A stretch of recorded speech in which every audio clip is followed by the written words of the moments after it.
dust, it has ransomed me. His grace runs deep. While I was a slave to sin.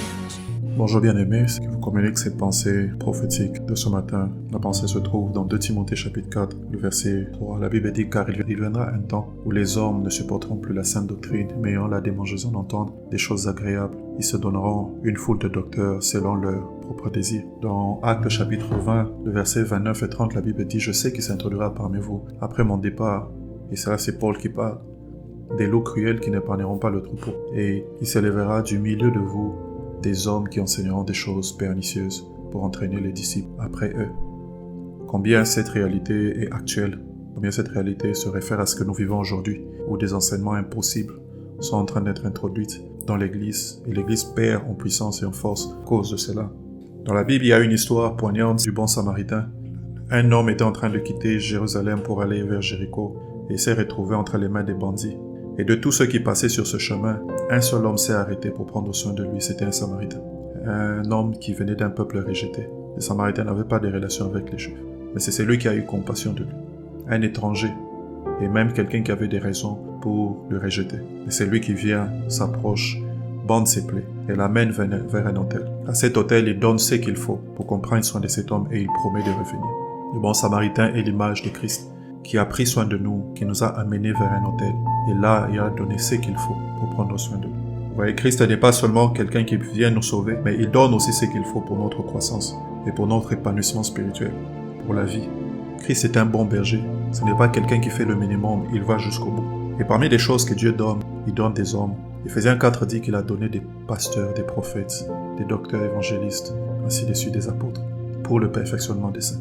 Et c'est parmi les choses que Dieu a donné, un peu comme ce qu'il a donné à cet hôtelier, n'est-ce pas, pour cet homme. Ces gens sont des personnes qui ont la tâche importante d'enseigner les vérités spirituelles à son peuple jusqu'à son retour, de prendre soin de son peuple jusqu'à ce qu'il revienne. Ces gens sont les hôteliers qui ont reçu les 2 deniers. Ce sont des personnes qui connaissent le rêve et l'explication des rêves. Souvenez-vous de ce qui s'est passé avec Daniel, où le roi a rêvé mais il a oublié le rêve.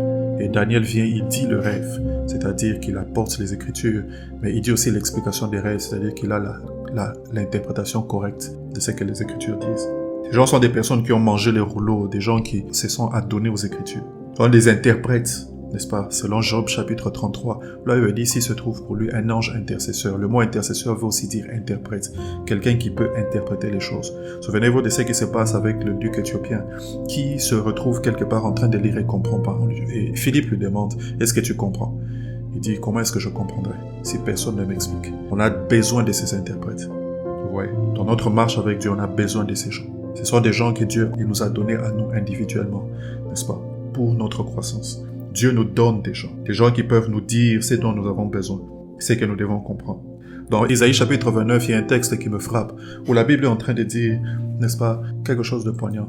La Bible dit, dans Isaïe chapitre 29, le verset 11, « Toute la révélation est pour vous comme un mot d'un livre cacheté, que l'on donne à un homme qui sait lire, regardez, un homme qui sait lire, en disant, lis donc cela, et qui répond, je ne puis, car il est cacheté. » Le mot cacheté, c'est aussi le mot qui veut dire scellé. La Bible ou les Écritures, les vérités spirituelles sont des réalités scellées.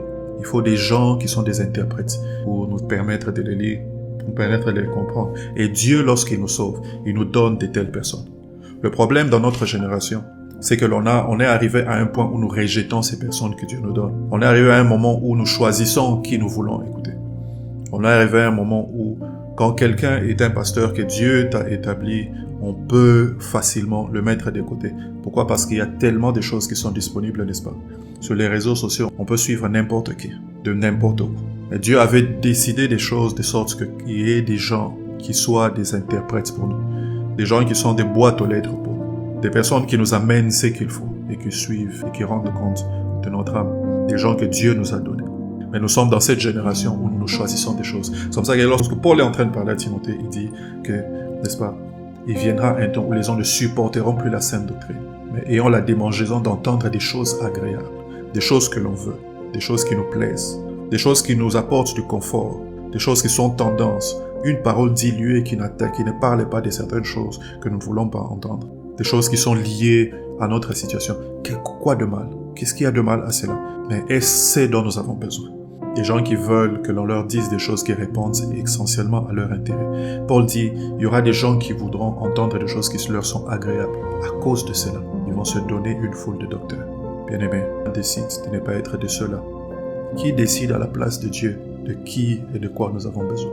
Soit de ceux qui comprennent la réalité spirituelle selon laquelle, quand Dieu nous a sauvés, il nous a aussi assigné, n'est-ce pas, à un hôtelier. Il nous a assigné, il a donné à quelqu'un des choses qu'il nous faut.